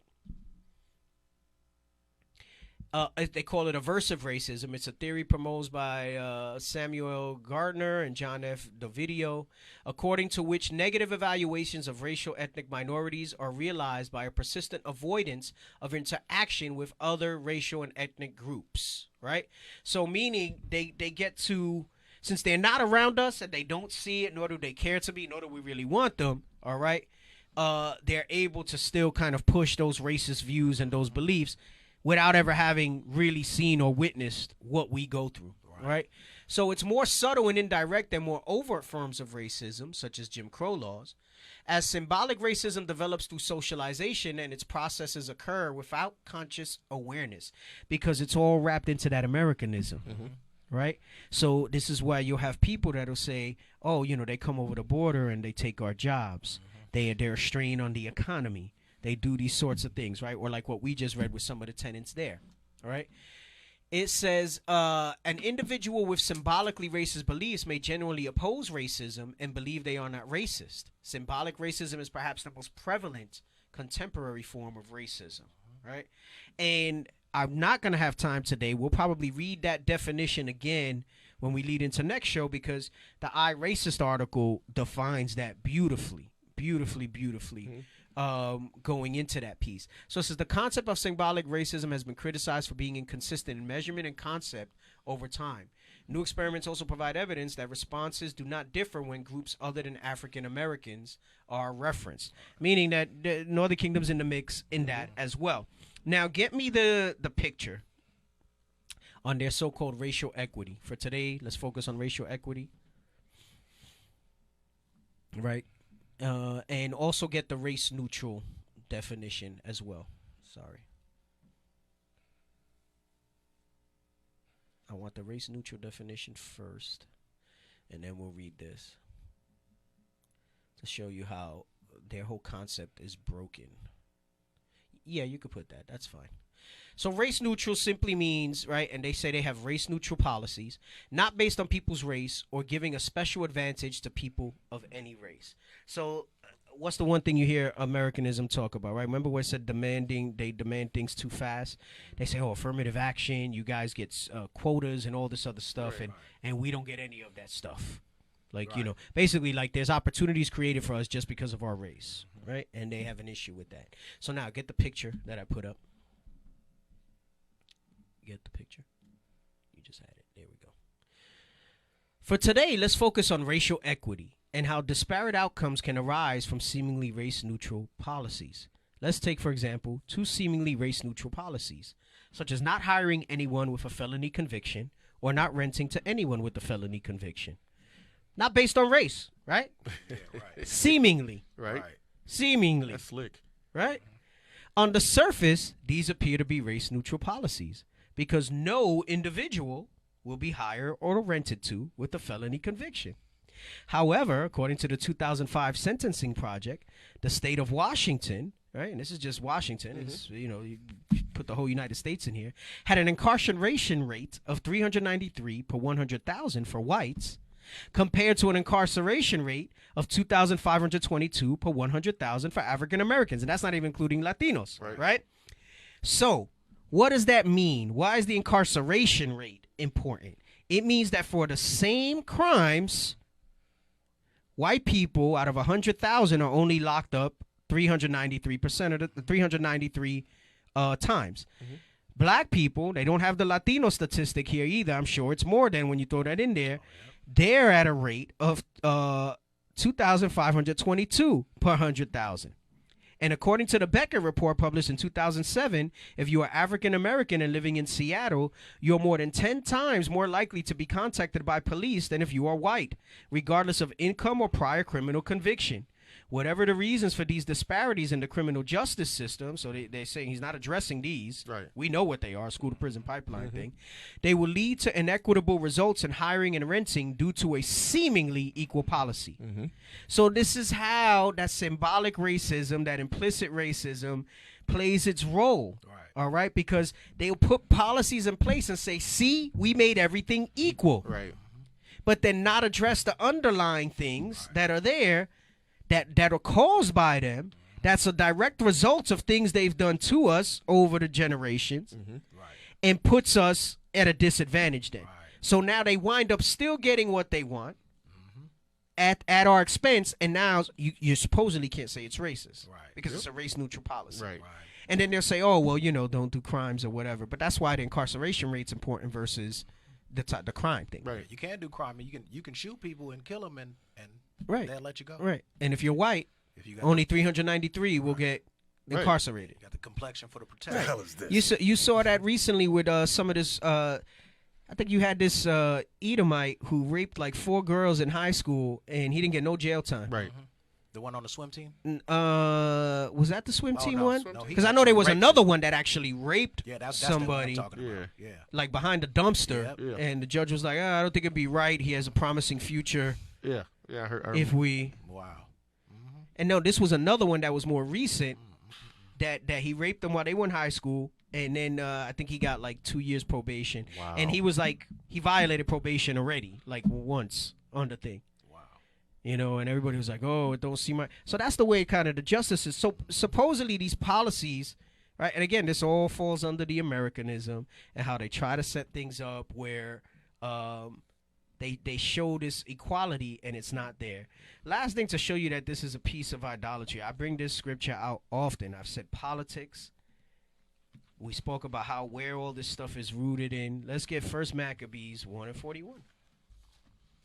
This is the book of 1 Maccabees, chapter 1 and verse 41. So we were dealing with the Romans first. Now we're going back to the Greeks, right? Come on. Moreover, King Antiochus wrote to his whole kingdom that all should be one people. And again, they all say the same thing, right? We read that in Esther. You read that here. Right. The Americanism, right? They're telling, we read in this book, they ignored racism. Oh, they don't want to be like us. The problem is they want to come here and hold on to their cultures and all that.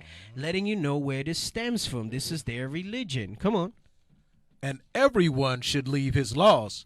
So all the heathen agreed according to the commandment of the king. Right, and just like we read in Esther, he said that, these people are what's holding us. Right. They're the only ones in all the earth, right, that disobey all this stuff. Everybody else, they're willing to leave their thing, right, and obey our laws. Come on. Yea, many also of the Israelites consented to his religion. Right, so, and you see that today. At that time, many consented to that, and today. The important part here is that they called this religion. The Bible called that religion. And now you're seeing that sociologists and so on, they're actually categorizing it and calling it that. This excessive American patriotism, this American ideal that they want you to come into is classified as an ideology, right? Doctrine. Stadolatry. Right, doctrine, ideology. It's a doctrine. It's a doctrine. And it indoctrinates our people. We're just all focused on white Jesus. Some of our people don't give a damn about white Jesus, but they love America. Which is the same thing. It's the same thing. Come on. And sacrificed unto idols and profaned the Sabbath. Because that's what comes with it. That's what comes with it, because you have to do their things. Right? You know how that manifests itself today? Christmas, Thanksgiving, all those different things. The way they set up society about working on the Sabbath and all that stuff. Saturday's the busy shopping day. That's the day, right? They flipped it. Sunday is when you're low key. Right? Come on. And for the king had sent letters by messengers unto Jerusalem and the cities of Judah, that they should follow the strange laws of the land. Right, so they were strange laws to us. They're strange laws to us. It's funny because when you read in Esther, and they said we had strange laws. All right. Yeah. So it says no. Now you're gonna follow the strange laws of this land. Come on. and forbid burnt offerings and sacrifice and drink offerings in the temple, and that they should profane the Sabbaths and festival days. Read on. And pollute the sanctuary and holy people. Well, I did a whole class in the wilderness about the pollution. It's intentional. Now, not only did they literally pollute the sanctuary with all types of manner of unclean animals and unclean customs, and it says they polluted the holy people, the Israelites. Come on.